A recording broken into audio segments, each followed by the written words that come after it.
Hello everyone, my name is Laurie and I would like to share a bit of my cancer journey with you. I was diagnosed with a stage 4 pancreatic NET on January 7th, 2019. That was the day that I received the phone call from my primary care physician's office stating that she'd like to see me that same day. I had been experiencing gastrointestinal issues for over a year, trying to pinpoint what the problem was, and was initially assured it was probably GERD. My age and health history didn't point to anything alarming or urgent in their eyes. Of course, now I understand why we are called zebras.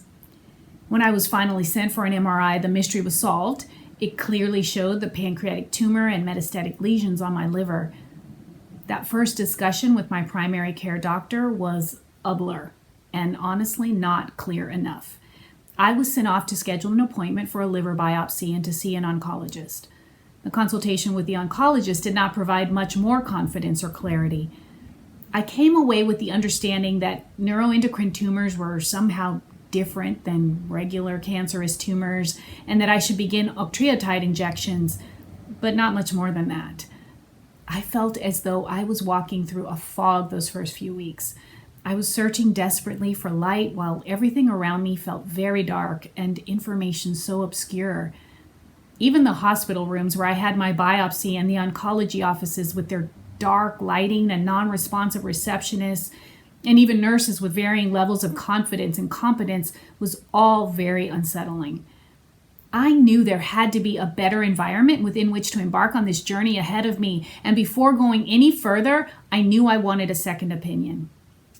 I didn't have a concept of a NET specialist at the time and scheduled an appointment with a doctor at another hospital whose name had come up more than once in recommendations. The experience at this new health provider was entirely different right from the start.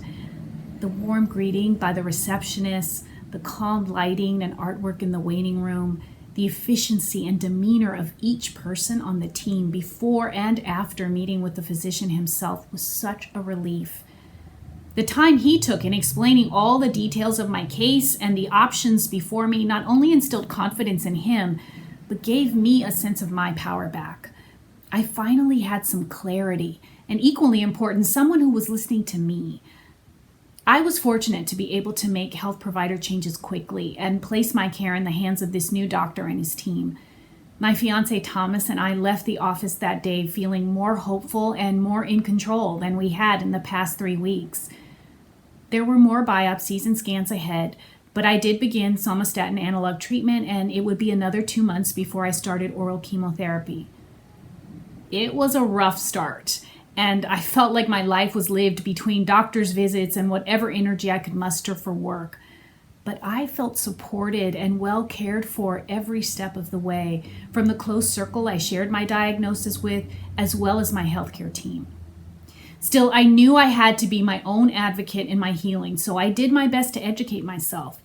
I wanted to learn all I could about my particular cancer and began trying to sort through all the research on surviving cancer to find the most current and substantiated information that would be pertinent to me. It was all a bit overwhelming. So much seemed to not pertain to my circumstances or was simply confusing and contradictory. I wondered about the credibility of sources and at times found myself down a rabbit hole. A couple of months into chemo, I connected with the resource center a team member had told us about on our first visit, and through a nutritionist there, I learned about LACNETS. On my initial visit to the website, I wanted to jump for joy. Here was all the information on my specific condition that I've been trying to piece together and from knowledgeable, credible sources.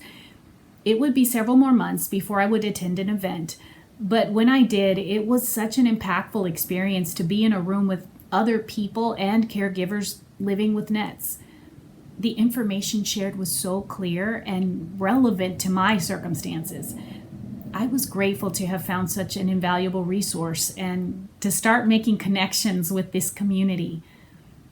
After an entire year on the chemo, my tumors had shrunk significantly, and my doctor and I decided it was an appropriate time to stop and give my body a break. I've been off for almost 6 months now. I feel much more like myself, and I do my best to make the most of each day while I feel so strong. When I was diagnosed last year, in those foggy early days, I asked my cancer, "What are you here to teach me?" These are a few of my takeaways. First, you must be your own advocate. I realize not everyone has the privilege of choosing from many healthcare provider options, but you must speak up, ask questions, and push for responsiveness from whomever is providing your care. Second, seek out and accept support. It can come from so many places. We often just have to be willing to ask for help or simply let others love and support us. Third, seek things that bring you joy and laughter. In dark times, it's important to keep your spirit high. And through these dark times, Thomas and I have intentionally sought out material that brings us smiles, and he has done an amazing job of keeping me laughing.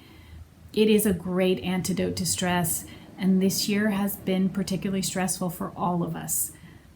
Finally, remember to move, and to whatever extent possible, remember to rest. Both have been so important for me for balance and healing as I've coped with all the changes this past year. I was determined from the start of this journey to find the gift in the experience. It has made me more present to my daily life, to those I love, to the purpose of my work and what I'd like to contribute to this earth. My sense of gratitude has grown exponentially, and my appreciation for life is palpable. I find so much joy each day in small moments. It's made the hard days bearable and the good days that much sweeter. Last year was the hardest year of my life, but it was also one of the most beautiful.